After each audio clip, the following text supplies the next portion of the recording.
ब्रह्म मुहूर्त का महत्व और उससे संबंधित कथाओं का वर्णन भारतीय सनातन संस्कृति में अनादिकाल से मिलता रहा है। यह समय न केवल योग, ध्यान और साधना के लिए विशेष रूप से उपयुक्त माना जाता है, बल्कि इसे आध्यात्मिक उन्नति के लिए भी सर्वोत्तम समय कहा गया है। इस समय का महत्व शारीरिक, मानसिक और आध्यात्मिक संतुलन को प्राप्त करने में है। ब्रह्म मुहूर्त वह समय होता है जो प्रातः काल सूर्योदय से लगभग 1.5 घंटे पहले का होता है, जो कि रात्रि के अंतिम प्रहर का एक विशिष्ट समय होता है। कहते हैं कि इस समय सृष्टि में एक विशेष प्रकार की ऊर्जा होती है जो साधक के भीतर अद्वितीय प्रकार की शांति और मानसिक स्वच्छता प्रदान करती है। इसे परमात्मा के साथ सीधा संवाद स्थापित करने का सबसे उपयुक्त समय माना जाता है। ऋषि मुनि, साधु, सन्यासी और तपस्वी इस मुहूर्त का उपयोग ध्यान, जप, तप और आध्यात्मिक क्रियाओं के लिए करते हैं। ऐसा माना जाता है कि ब्रह्म मुहूर्त में उठकर साधना करने से व्यक्ति को मानसिक शांति, आत्मिक बल और अद्वितीय प्रकार का आध्यात्मिक विकास प्राप्त होता है। मित्र, एक कथा व्याप्त है जिसमें सिर्फ ब्रह्म मुहूर्त के रहस्य के साथ एक ऐसी ध्यान विधि बताएंगे जिसे अगर कोई 7 दिन अपनाता है तो वो अपने सपनों को साकार कर सकते हैं। उसे ब्रह्मांड की शक्तियों की विशेष मदद मिलने लगती है, जिसके साथ ही वह व्यक्ति स्थिर और बुद्धिमान बन जाता है। तो चलिए मैं आपको वो कथा सुनाता हूँ। बहुत समय पहले की बात है। हिमालय की गहराइयों में एक आश्रम हुआ करता था। वहां एक महान अर्षि रहते थे जिनका नाम महर्षि वशिष्ठ था। उनके ज्ञान, साधना और योग बल का दूर दूर तक यश फैला हुआ था। आशी वशिष्ठ का जीवन निस्वार्थ सेवा, तप और ज्ञान के प्रति समर्पित था। वे न केवल स्वयं उच्च आध्यात्मिक स्तर पर पहुंच चुके थे, बल्कि अनेक शिष्यों को भी इस मार्ग पर चलने के लिए प्रेरित करते थे। उनकी शिक्षा में ध्यान, साधना, योग और वेदांत के गूढ़ रहस्यों का समावेश होता था। ऋषि वशिष्ठ के एक प्रमुख शिष्य थे सोमदत्त। सोमदत्त का जन्म एक सामान्य परिवार में हुआ था, लेकिन उनकी प्रवृत्ति प्रारंभ से ही आध्यात्मिक थी। वे संसार की माया से दूर रहकर सत्य और आत्मज्ञान की खोज में लगे रहते थे। उन्होंने कई वर्षों तक आर्षि वशिष्ठ के आश्रम में रहकर ध्यान, साधना और ब्रह्म ज्ञान की शिक्षा ग्रहण की। साधना के आरंभिक वर्षों में सोमदत्त को बहुत सी कठिनाइयों का सामना करना पड़ा। ध्यान में स्थिरता पाना, मन की चंचलता पर नियंत्रण रखना और भीतर की शांति को अनुभव करना उनके लिए चुनौतीपूर्ण था। लेकिन आर्षि वशिष्ठ की देखरेख में सोमदत्त ने धीरे धीरे अपनी साधना में प्रगति की। आर्षि वशिष्ठ ने उसे ब्रह्म मुहूर्त के समय उठकर साधना करने की विशेष सलाह दी थी, क्योंकि यही वह समय था जब सृष्टि की ऊर्जा सबसे शुद्ध और सशक्त होती है। सोमदत्त ने यह जान लिया था कि ब्रह्म मुहूर्त के समय साधना करके ही वह अपने आत्मिक लक्ष्य को प्राप्त कर सकता है। एक दिन सोमदत्त ने अपने गुरु से पूछा, गुरुदेव, ब्रह्म मुहूर्त का ऐसा क्या रहस्य है कि इसे इतना महत्वपूर्ण माना जाता है? मैंने सुना है कि इस समय की साधना से आत्मा को विशेष प्रकार का बल मिलता है। आर्षि वशिष्ठ ने मुस्कुराते हुए कहा, ब्रह्म मुहूर्त का समय संसार की माया से परे होता है।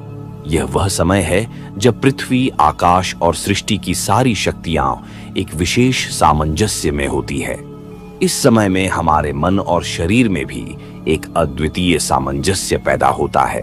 साधक की चेतना इस समय सबसे अधिक शुद्ध होती है और उसे ब्रह्मांड की गहन ऊर्जाओं के साथ सीधा संपर्क स्थापित करने का अवसर मिलता है। आर्षि वशिष्ठ ने आगे बताया, हमारा शरीर और मस्तिष्क दिन भर के कार्यों, इच्छाओं और भावनाओं से भरा रहता है, लेकिन ब्रह्म मुहूर्त में सब कुछ शांत होता है। जब तुम इस समय उठकर साधना करते हो तो तुम स्वयं को उन गहन ऊर्जाओं से जोड़ पाते हो जो तुम्हें संसार की माया से परे आत्म साक्षात्कार की ओर ले जाती हैं। सोमदत्त ने गुरु के वचनों को ध्यानपूर्वक सुना और निश्चय किया कि अब वह ब्रह्म मुहूर्त में अपनी साधना को और गहरा बनाएगा। उसने नियमित रूप से सुबह उठकर ध्यान और योगाभ्यास करना शुरू कर दिया। कुछ ही समय में उसने अपने भीतर एक अद्वितीय शांति और आत्मिक जागरूकता को महसूस किया। समय बीतता गया और सोमदत्त की साधना में निरंतर प्रगति होती गई। एक दिन आशी वशिष्ठ ने देखा कि सोमदत्त की साधना में अब कोई भी बाहरी या भीतरी अवरोध नहीं रह गया था। वे समझ गए कि सोमदत्त अब अपने आध्यात्मिक मार्ग पर काफी आगे बढ़ चुका है और उसे अब अंतिम ज्ञान प्रदान करने का समय आ गया है। लेकिन इससे पहले वर्षि ने निश्चय किया कि सोमदत्त की परीक्षा ली जाए। उन्होंने सोचा कि केवल ज्ञान प्राप्त करना पर्याप्त नहीं होता, उसे धारण करना और उसे व्यवहार में लाना भी उतना ही आवश्यक होता है। अगले दिन आशी वशिष्ठ ने सोमदत्त को बुलाकर कहा, पुत्र, अब समय आ गया है कि तुम अपने ज्ञान का सही परीक्षण करो। आज से तुम्हारी साधना को और कठिन बनाया जाएगा। क्या तुम इसके लिए तैयार हो? सोमदत्त ने विनम्रतापूर्वक कहा, गुरुदेव, मैं आपकी हर आज्ञा का पालन करूंगा। कृपया मुझे मार्गदर्शन दें। आर्षे वशिष्ठ ने कहा, आज से तुम्हें ब्रह्म मुहूर्त में उठकर साधना के साथ साथ जंगल में जाकर एक विशेष स्थान पर ध्यान करना होगा। उस स्थान पर प्रकृति के कुछ रहस्य छिपे हैं जिन्हें तुम समझ पाओगे। लेकिन ध्यान रहे, इस यात्रा में तुम्हें कई कठिनाइयों का सामना करना पड़ सकता है। तुम्हारा धैर्य और विश्वास ही तुम्हें आगे बढ़ाएगा। सोमदत्त ने गुरु की आज्ञा का पालन किया और अगले ही दिन ब्रह्म मुहूर्त में उठकर उस स्थान की यात्रा पर निकल पड़ा। वह जंगल के भीतर एक गहरे स्थान पर पहुंचा जहां सन्नाटा और शांति थी। वहां पहुंचकर उसने ध्यान लगाया और अपने मन को शांत किया। ध्यान के बीच अचानक उसे एक विचित्र अनुभव हुआ। उसकी चेतना में दो अद्भुत प्राणियों का आभास हुआ, एक विशाल गिद्ध और एक सुंदर तोता। गिद्ध आकाश में ऊंचाई से उड़ रहा था और उसकी दृष्टि हर जगह थी, जबकि तोता धरती पर अपनी सुरीली आवाज में गाना गा रहा था।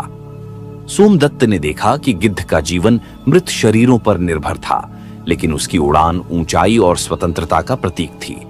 वहीं दूसरी ओर तोता एक सामान्य जीवन जी रहा था, लेकिन उसकी आवाज में मधुरता और प्रेम का प्रतीक था। इन दोनों प्राणियों के माध्यम से सोमदत्त को जीवन के दो पक्षों का गहन अनुभव हुआ।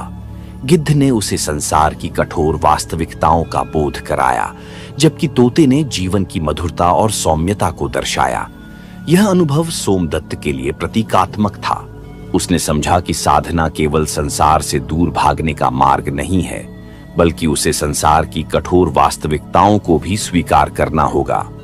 उसे गिद्ध की तरह उच्च दृष्टि रखनी होगी, लेकिन साथ ही तोते की तरह मधुरता और सौम्यता को भी अपने जीवन में अपनाना होगा। जब सोमदत्त ध्यान से लौटा तो वह अपने अनुभवों से अभिभूत था।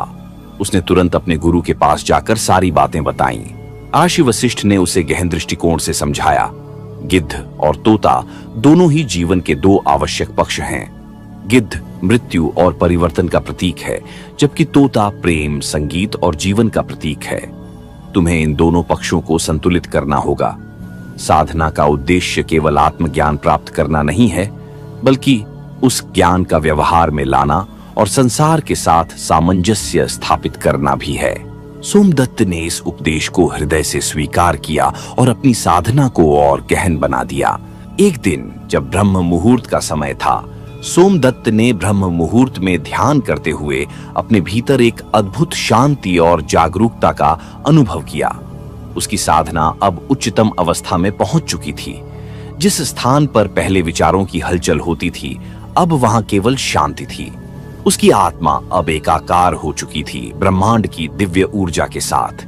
वह एक ऐसी स्थिति में पहुंच गया था जहां न केवल उसे आत्मज्ञान की प्राप्ति हो रही थी, बल्कि वह प्रकृति और सृष्टि की गूढ़ शक्तियों को भी समझने लगा था।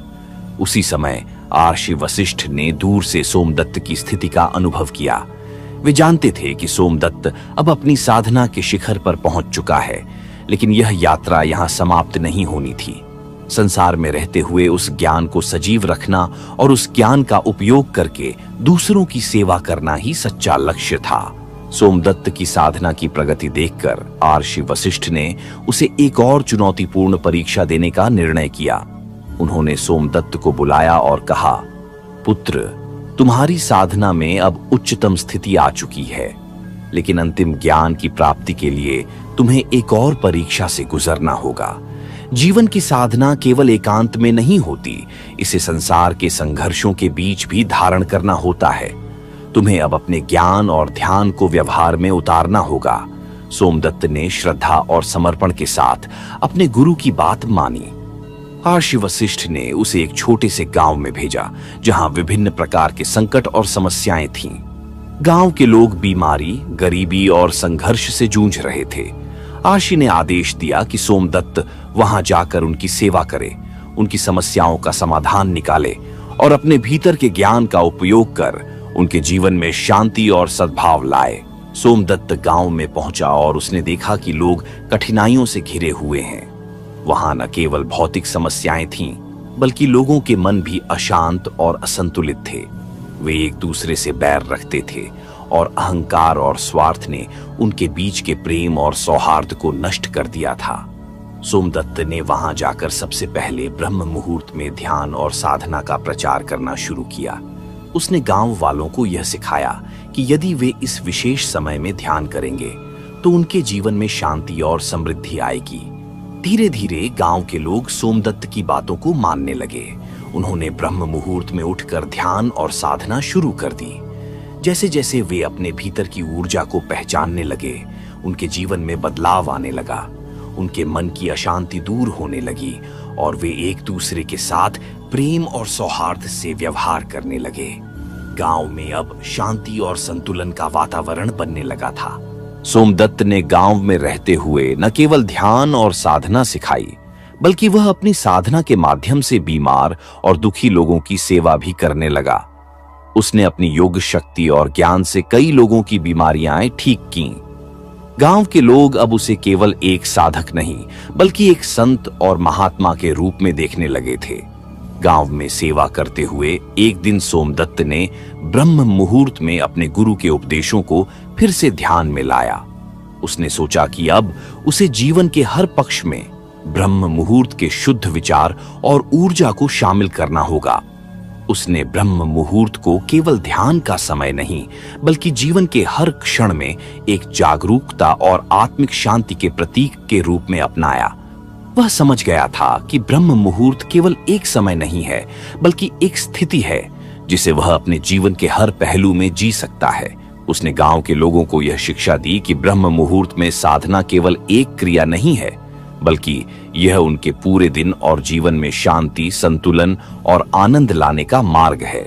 कुछ वर्षों बाद गांव में जब सब कुछ स्थिर और सुखी हो गया, तो सोमदत्त ने सोचा कि अब समय आ गया है कि वह अपने गुरु महर्षि वशिष्ठ के पास लौटे और उन्हें अपनी यात्रा के अनुभव सुनाए। वह आश्रम लौट आया और अपने गुरु के चरणों में नमन किया। महर्षि वशिष्ठ ने उसे प्रेम पूर्वक आशीर्वाद दिया और कहा, पुत्र, तुमने अपनी परीक्षा सफलतापूर्वक पूर्ण की। अब तुम केवल साधक नहीं, बल्कि एक सच्चे ज्ञानी हो। तुम्हें जो ज्ञान प्राप्त हुआ है, उसे संसार में फैलाना ही तुम्हारा धर्म है। सोमदत्त ने गुरु की बातों को हृदय से स्वीकार किया और उनसे विदा लेकर अपनी साधना और सेवा की यात्रा पर निकल पड़ा। अब उसके जीवन का लक्ष्य न केवल आत्मज्ञान प्राप्त करना था, बल्कि उस ज्ञान को संसार के हर व्यक्ति तक पहुंचाना था। अपनी यात्रा के दौरान एक दिन जब सोमदत्त एक गहरे वन से गुजर रहा था, उसे पुनः वही गिद्ध और तोता दिखाई दिए जिन्हें उसने पहले ध्यान के दौरान देखा था। इस बार गिद्ध और तोता शांतिपूर्ण ढंग से एक साथ उड़ रहे थे। गिद्ध की दृष्टि दूर दूर तक फैली हुई थी और तोते की मधुर आवाज पूरे वातावरण में गूंज रही थी। सोमदत्त ने इस दृश्य को देखकर समझ लिया कि उसके जीवन में भी अब दोनों पक्षों, ज्ञान और प्रेम, कठोरता और कोमलता का संतुलन स्थापित हो चुका है। वह अब एक सच्चा साधक और ज्ञानी बन चुका था, जो संसार की कठिनाइयों को भी स्वीकार करता है और प्रेम और सौहार्द के साथ जीवन जीता है। सोमदत्त ने जीवन के अंतिम वर्षों में ब्रह्म मुहूर्त का अद्वितीय अनुभव पूरी तरह से आत्मसात कर लिया था। वह जानता था कि ब्रह्म मुहूर्त केवल एक समय नहीं, बल्कि एक मार्ग है जिसे हर व्यक्ति अपने जीवन में अपना सकता है। ब्रह्म मुहूर्त का पालन करके हर व्यक्ति शांति, प्रेम, ज्ञान और आत्मिक उन्नति प्राप्त कर सकता है।